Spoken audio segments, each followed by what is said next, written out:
આજે બનાસકાંઠા પાલનપુર હાઈવે પર એક ગંભીર અકસ્માત સર્જાયો હતો, જો કે સદનસીબે જાનહાનિ ટળી હતી। આ અકસ્માતમાં એક તોતિંગ ટ્રકના રાક્ષસી પૈડા નીચે તરબૂચ ભરી જતું જીપ ડાલું અથડાયું હતું, હવામાં ફંગોળાયું હતું। આ જીપ ડાલામાં એક બાળક સહિત 3 વ્યક્તિઓ સવાર હતા। જોકે જીપ ડાલકની સમય સૂચકતાથી જીપ ડાલું પલટી ન ખાતા રેલિંગ સાથે અથડાઈ ઊભું રહ્યું હતું। નાની મોટી ઈજાઓ થઈ હતી અને તે રીતે ટ્રક ચાલક પોતાની ભૂલ આવતા ભાગી છૂટ્યો હતો, ટ્રક મૂકી ભાગી છૂટ્યો હતો।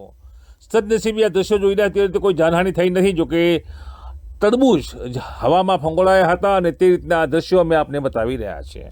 આ અકસ્માત કેવી રીતે થયો હતો તે બાબતે શું કહી રહ્યા છે પ્રત્યક્ષદર્શી જે સાહિદો છે ટુડે ગુજરાતી ન્યૂઝ સાથેના સંવાદમાં આવો જોઈએ।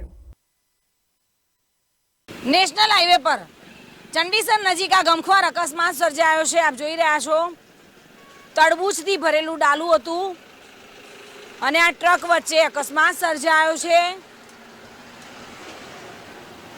રસ્તા પર તરબૂચ વેરાયેલા જોવા મળી રહ્યા છે અને સાધનોને અવરજવરમાં પણ મુશ્કેલી પડી રહી છે। બંને સાઈડમાં એક તરફ ડાલું અને એક તરફ આ ટ્રક, બંને અકસ્માતના ભોગ બનેલા છે। જો કે ભૂલ ટ્રક ડ્રાઈવરની હતી કે ડાલાની હતી એ ખ્યાલ નથી, પરંતુ ટ્રક ડ્રાઈવર આ ડાલાને ટક્કર મારી અને ભાગી છૂટ્યો છે, જ્યારે ડાલાનો ડ્રાઈવર અહીંયા ગભરાયેલો જોવા મળી રહ્યો છે।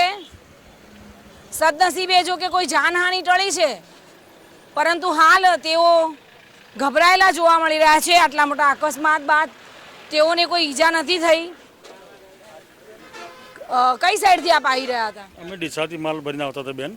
હવે અમે અમારી સાઈડ ઉપર હેડ્યા હતા, આ સાઈડ ખાલી હતી ગાડી, એટલે અમારી થોડી ઝડપે આવતી હતી। ઓવરટેક કરવા જતાં અમને સાઈડનું પાવું અમને મારતા અમે ડિવાઈડેડ થઈ ગયા। જી જી, શું ભરીને આવતા હતા? તરબૂચ। અચ્છા, હાલ તો તરબૂચ રસ્તા પર વેરાયેલા જોવા મળી રહ્યા છે।